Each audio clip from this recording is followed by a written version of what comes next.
Assalamualaikum warahmatullahi wabarakatuh.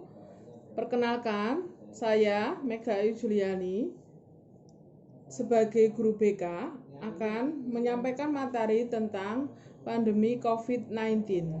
Akhir-akhir ini banyak sosmed dibanjiri oleh pemberitahuan yaitu wabah yang menular yaitu virus corona. Dunia pendidikan pun ikut mengalami polemik ini, yaitu kita belajar dari rumah, pemantauan belajar dari rumah itu membuat kita resah untuk selama ini.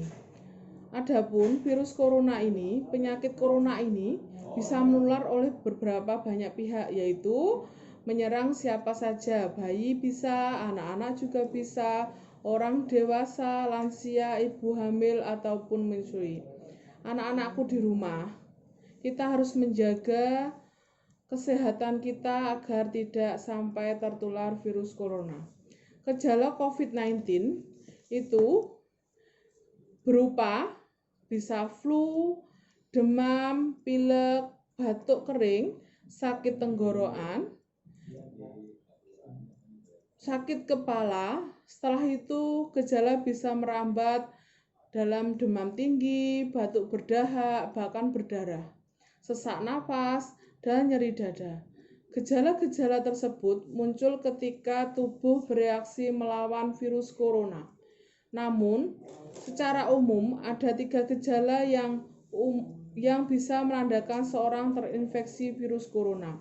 Yang pertama adalah demam, yang kedua adalah batuk, yang ketiga adalah sesak napas.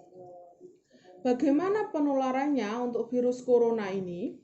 Coronavirus menyebar terutama melalui tetesan air liur atau keluar dari hidung ketika orang terinfeksi, dan batuk atau bersin sela itu dapat tertular melalui yang pertama, tidak sengaja menghirup percikan ludah yang keluar dari manusia. Batuk dan bersin-bersin untuk penderita COVID-19. Memegang mata, hidung, ataupun mulut tanpa cuci tangan setelah menyentuh benda dapat tertular virus corona. Yang ketiga adalah kontak jarak dengan penderita virus corona atau penderita COVID-19. Misalnya bersentuhan, berjabat tangan, duduk di sebelahnya tanpa sengaja kita memegang tangannya atau menyentuh barang-barang lainnya. Pengobatan virus corona dapat kita laksanakan yaitu dengan cara merujuk penderita COVID-19 untuk menjalani perawatan dan karantina di rumah sakit yang dituju. Yang kedua, memberikan obat peredam demam dan nyeri yang aman dan sesuai kondisi penderita. Yang ketiga, menganjurkan penderita COVID-19 untuk melakukan isolasi mandiri atau istirahat yang cukup di rumah. Jadi kita jangan keluar rumah kalau keadaannya belum aman. Kita harus berisolasi mandiri. Kalau ada mungkin ingin dibeli, minta tolong ke tetangga. Menganjurkan penderita COVID-19 untuk banyak minum air putih untuk menjaga kadar cairan tubuh.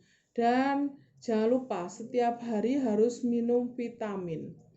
Yang terakhir ada komplikasi virus corona, yaitu cara pencegahannya. Yang pertama adalah kita harus menerapkan physical distancing, yaitu harus menjaga jarak 1 meter dari orang lain.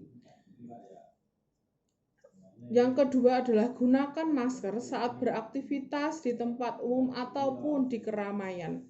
Harus selalu memakai masker, jangan sampai dilepas. Kalau di rumah boleh, kalau di luar rumah harus memakai masker. Yang ketiga adalah rutin mencuci tangan dengan air sabun atau hand sanitizer yang mengandung alkohol minimal 60% setelah beraktivitas di luar rumah atau di tempat umum. Kita harus, kalau keluar rumah, kita harus sedia sedia untuk hand sanitizer, yaitu untuk menjaga diri kita. Jadi setelah menyentuh barang apapun itu harus menggunakan hand sanitizer. Yang keempat adalah tingkatkan daya tahan tubuh dengan pola hidup sehat. Setiap hari harus mengkonsumsi yang sehat, harus minum vitamin, makan sayur yang banyak, dan minum air putih yang banyak. Yang kelima adalah jangan menyentuh mata, mulut, dan hidung sebelum mencuci tangan.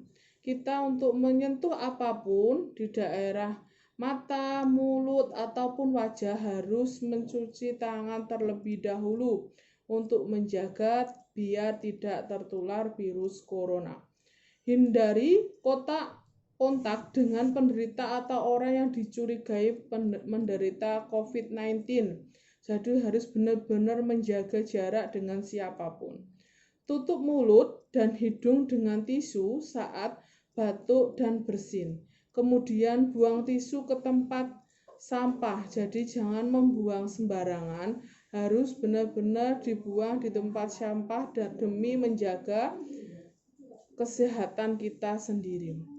Yang kedelapan, hindari berdekatan dengan orang yang sedang sakit demam, batuk, dan pilek. Kita harus jaga jarak, harus benar memakai masker dan menghindari orang-orang yang sakit demam, batuk, dan pilek.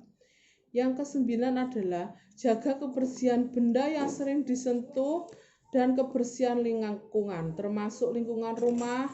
Kita harus menjaga kebersihan tersebut.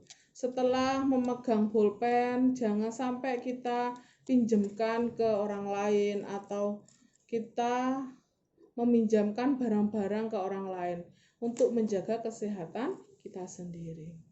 Contoh, di sini ada beberapa contoh puisi tentang pencegahan COVID. Jadi setelah Bu Mega ngasih materi tentang pandemi COVID-19, nanti tugas kalian adalah untuk membuat puisi pencegahan COVID-19. Di sini Bu Mega sudah ngasih beberapa contoh puisi, nanti bisa diuploadkan ke WA grupnya masing-masing tentang contoh puisi pencegahan COVID-19. Bisa membuat puisi, juga bisa membuat poster tentang COVID-19.